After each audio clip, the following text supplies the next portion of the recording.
हामी हरेक दिन हरेक पल भाषा प्रयोग गर्छौं, तर कहिल्यै रोकिएर सोचेका छौं आखिर के हो जसले भाषालाई यति विशेष बनाउँछ। आजको यो चर्चा भाषाको यही गहिरो विज्ञानमा केन्द्रित रहनेछ। त्यसो भए आउनुहोस् यही मुख्य प्रश्नबाटै सुरु गरौं। आखिर भाषालाई साँच्चै विशेष बनाउने कुरा के हो त? यसको जवाफ खोज्ने क्रममा हामी पहिले भाषाको संसारलाई बुझ्नेछौं, त्यसपछि यसका आधारभूत गुणहरू, यसको संरचना र प्रयोग, अनि अन्त्यमा भाषा विज्ञानको परिचयमाथि कुरा गर्नेछौं। ल, अब डुबुल्की मारौं भाषाको यो विशाल संसारमा। सबैभन्दा पहिले यो बुझ्न जरुरी छ कि हामीले सोचे जस्तो सबै भाषा एउटै हुँदैनन्। हेर्नुस्, एकातिर कम्प्युटर कोड जस्ता कृत्रिम भाषाहरू छन् जो एकदमै कडा नियममा बाँधिएका हुन्छन्। अर्कोतिर हामीले बोल्ने प्राकृतिक भाषाहरू छन् जुन नदी जस्तै सधैँ बगिरहन्छ, परिवर्तन भइरहन्छ। कम्प्युटरले आफ्नो प्रोग्रामिङभन्दा बाहिर गएर कविता लेख्न सक्दैन, तर हामी सक्छौं। यही हो फरक। तर कुरा यतिमा मात्रै सकिँदैन। केही भाषाहरू यी दुईको बीचमा पनि पर्छन्, जस्तै एस्पेरान्तो। यो संसारभरका मानिसले सजिलै बोल्न सकुन् भनेर बनाइएको भाषा हो।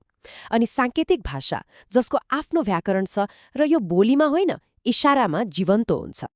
अब हेरौं मानव भाषामा त्यस्ता के आधारभूत गुणहरू छन् जसले यसलाई यति शक्तिशाली र अद्वितीय बनाउँछ।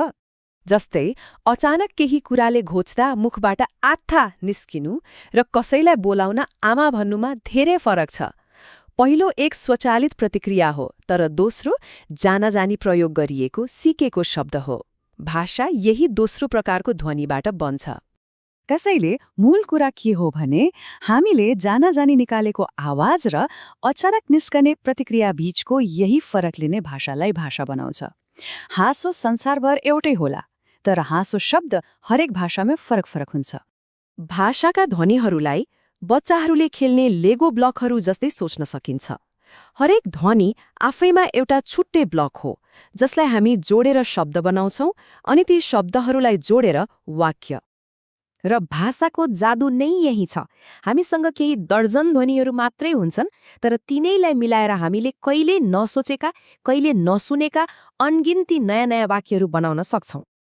यो उदाहरणले एकदमै स्पष्ट पार्छ कि अर्थपूर्ण संवादका लागि ती ध्वनिहरूलाई सही क्रममा राख्नु कति जरुरी छ। ग, आ, ई लाई मिलाउँदा गाई बन्छ, जसको अर्थ छ। तर त्यसैलाई ई, आ, ग बनायो भने केही अर्थ लाग्दैन। यद्यपि ध्वनिहरू उही हुन्। र अर्को महत्त्वपूर्ण कुरा, संवाद भनेको एकतर्फी बाटो होइन। जो कोही पनि बोल्न सक्छ र त्यही व्यक्ति सुन्न पनि सक्छ। आफ्नो भूमिका तुरन्तै बदल्न सक्छ। कुराकानीको आधार नै यही हो। यी त भए भाषाका गुणहरू। अब अलिकति गहिराईमा जाउँ र हेरौं भाषालाई एउटा प्रणालीमा बाँध्ने संरचना कस्तो हुन्छ र हामी यसलाई कसरी प्रयोग गर्छौं। हरेक भाषाको आफ्नो एउटा व्याकरण हुन्छ, जसका मुख्य दुई हिस्सा हुन्छन्। पहिलो, शब्द कसरी बन्छन् भन्ने नियम, र दोस्रो, ती शब्दहरूलाई मिलाएर वाक्य कसरी बन्छ भन्ने नियम। शब्दहरू पनि दुई किसिमका हुन्छन्। जस्तै कलम भन्ने शब्द आफैमा पूर्ण छ, तर ले वा लाई जस्ता टुक्राहरूको अर्थ लाग्नका लागि त अरू शब्दसँग जोडिनै पर्छ। अनि वाक्यमा शब्दहरूलाई कहाँ राख्ने भन्ने कुराले अर्थमा आकाश पातालको फरक पार्न सक्छ। राम भात खान्छ भन्नुको स्पष्ट अर्थ छ, तर शब्दहरूलाई यताउता पारेर भात राम खान्छ भन्यो भने त अर्थको अनर्थ लाग्छ। र हामी सबैले यो जानेर वा नजानेरै गरिरहेका हुन्छौं। साथीसँग बोल्ने भाषा र अफिसमा हाकिमसँग बोल्ने भाषा एउटै हुन्छ त? हुँदैन नि।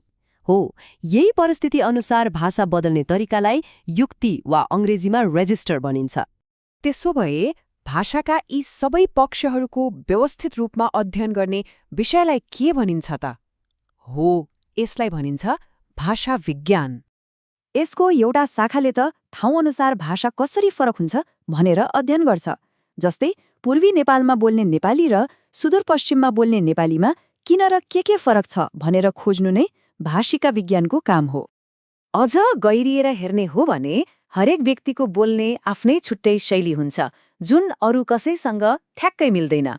हो, यही हरेक व्यक्तिको अद्वितीय भाषिक पहिचानलाई व्यक्तिभाषा भनिन्छ। उदाहरणका लागि हामीले बोल्ने नेपाली भाषा जम्मा 35 वटा आधारभूत ध्वनिहरू मिलेर बनेको छ। 29 व्यञ्जन र 6 स्वर। सोच्नुहोस् त, यति थोरै ध्वनिबाट हामी कति धेरै शब्द र वाक्यहरू बनाउँछौं। र यी सबै कुराले हामीलाई एउटा ठूलो प्रश्नतर्फ डोर्याउँछ। भाषाको बनोट बुझ्नु भनेको केवल व्याकरण बुझ्नु मात्र होइन, यो त मानिसले कसरी सोच्छ, समाज कसरी चल्छ र हाम्रो संस्कृति कसरी बन्छ भनेर बुझ्ने एउटा शक्तिशाली झ्याल हो। भाषाको विज्ञान बारेको यो छोटो चर्चा आजलाई यति नै। फेरि अर्को विषयमा भेटौँला।